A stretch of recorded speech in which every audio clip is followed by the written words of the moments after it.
Өз жанын кыям деп 35 кишинин өмүрүн алды. Япониянын премьер-министри кайра шайлануу учурунда уктап калды.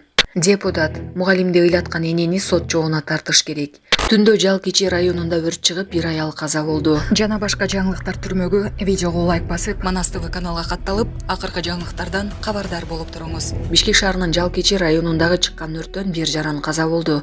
Бул тууралуу маалыматты Өзгөчө кырдаалдар министрлигинен тастыктады. Маалыматка ылайык, бүгүн 13 ноябрга караган түдү Курчасов көчөсүндөгү ачык аянттан өрт чыккандыгы тууралуу маалымат түшкөн. Өрт өчүрүүгө саат 1:49 бир бөлүм тартылган. Натыйжада телесижоонун кесепетинен 2/5 толук чектөөгө алынган. Өзгөчө кырдаалдар министрлиги кырсыктан бир аял киши каза болуп, сөөк милиция кызматкерлерине өткөрүлүп берилген. Ошондой эле бир эркек киши жабыркап, аны тез жардам кызматы алып кеткен. Мугалимдерге ушундай орой мамиле кылган, шылдыңдаган, мазактаган адамды болгону 1000 сом айып пул менен чыгарып жибердиңер. Аны жазага тартыш керек эле да. Бүтүндөй мугалимдерге коомчулукка көрсөтүш керек эле да. Депутат: мугалимди ыйлаткан энени сот жообуна тартыш керек.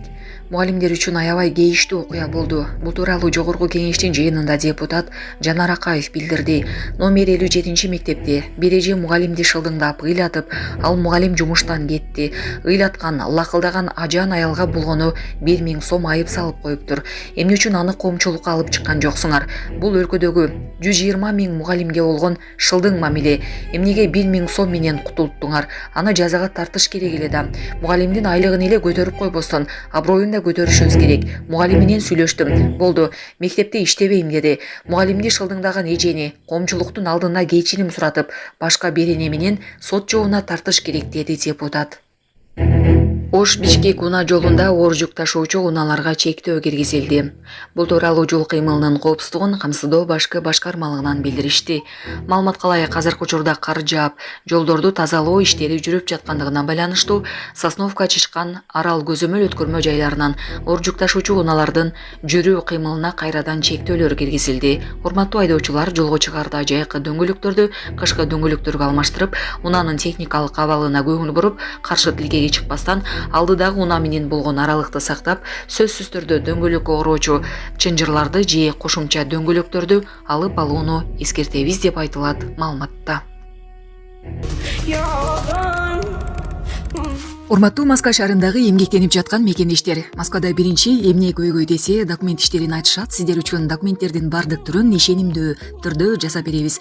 ННН, СНИЛС, медкнижка, справка, перевод, паспорт, ДМС, ОМС, детский полис, медкарта, трудовой договор, проверка регистрация, проверка запрет, проверка черный список. Эгерде срок бүтүп калса, базадан чыгып кетсе, Сахаровага барган эмес болсо, 3 айга продление кылып беребиз. Бир айда бир базасын текшерип беребиз. Базадан чыгып кетсе, кайрадан киргизип беребиз. Базадан 100% чыгат. Байланыш номери +7977 388 36 32. Иса Байке жооп берет, чала бериңиз. Аксакалдардын даструкон үстүндөгү видеосу талкуу жаратты. Социалдык тармактарда баштыкка даструкондо тургандарды салып, бирөөсү анын үстүн тебелеп жүргөн аксакалдардын видеосу тарады. Интернет колдонуучулар аталган видеону сынга алышып, Кыргызда эркек адам эч качан жамандыкта да, жакшылыкта да баштык көтөргөн эмес. Керек болсо өзүнө тартылган устуканды ошол жактагы жаш балдарга келин кесеке берген деген өңдө пикирлерин жазышууда. Ошондой эле айрым колдонуучулар бул айрым аймактарда жакшылыкта боло турчу катардагы көрүнүш экенин жазышат.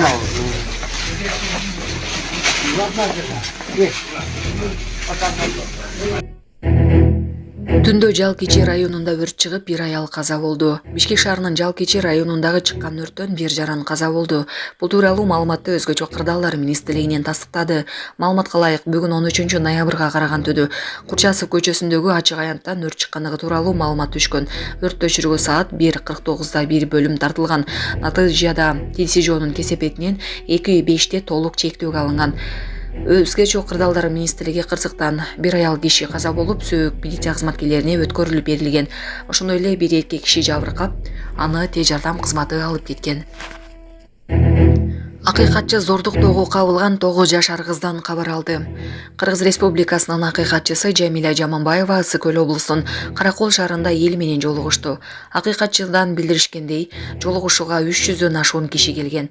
Жолугушууга облустагы мамлекеттик органдардын жетекчилери да катышып, элдин суроо талаптарына жооп беришти.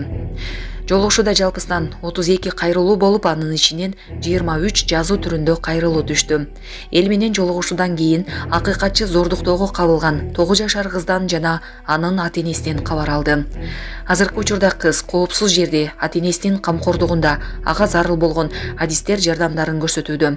Бирок кызга узак мөөнөттүү реабилитация талап кылынат. Кызды зордуктоого шектөө 2 эркек киши кармалган. Кыздын апайысы акыйкатчыдан алардын укуктарын коргоп берүүсүн суранды. Анын айтымында 2 эркек кызын 2021 жылдын декабрь айынан тарта зордуктап келишкен. Кыз коркконунан апасына мындай жийиркеничтүү окуяны айткан эмес. Кызыма бычак такап, күч менен эски үйгө сүйрөп барып зордуктап келишкен. Бирөө жарымга айтсаң өлтүрүп коебуз деп коркутушкан. Ушундай зөөкүлдөр ар кандай шылтоо издеп, жазадан качууга аракеттенип жатышат дейт кыздын апасы. Акыйкатчы өзгөчө тынчсыздануу менен тиешелүү мамлекеттик органдарды балдардын коопсуздугун камсыздоону күчөтүүгө чакырды. Булак Габаритова. Япониянын премьер-министри кайра шайлануу учурунда уктап калды. Япония парламентинде социалдык тармактарда саясатчылардын да коомчулуктун да көңүлүн бурган окуя болду. Япониянын премьер-министри Сигуро Исиба кайра шайлануу үчүн депутаттар добуш берип жатканда уктап калган. Парламент ага ишенип көрсөтүп, өкмөт башчылыгына кайра шайлады. Буга чейин Сигуро Исиба башына турган Япон өкмөтү өлкөнүн парламентинде премьер-министр шайланганга чейин толугу менен отставкага кеткен. Өз жанын кыям деп 35 кишинин өмүрүн алды. Кытайдагы каргаша иликтенүүдө. Кытайда кеминде 35 кишинин өмүрү кыйылган, дагы 43 киши оор жарат алган окуянын чоо жайы териштирилүүдө. Өлкөнүн түштүк аймагындагы Чухай шаарында 12 ноябрга караган түнү спорттук борбордун жанында машыгып жаткан топ адамды жол тандабас машина сүзгөн. Жергиликтүү полициянын маалыматына караганда, машинанын айдоочусу 62 жаштагы эркек киши өз жанын кыюуга аракет кылган. Азыр ал ооруканада жатат. Каза болгондордун көбү улгайган адамдар жана өспүрүм балдар экени айныкталууда. Кытайдын төрагасы Си Цзиньпин жарат алгандарга тийиштүү жардам берүүнү жана кол салган адамды катаал жазага тартууну тапшырды.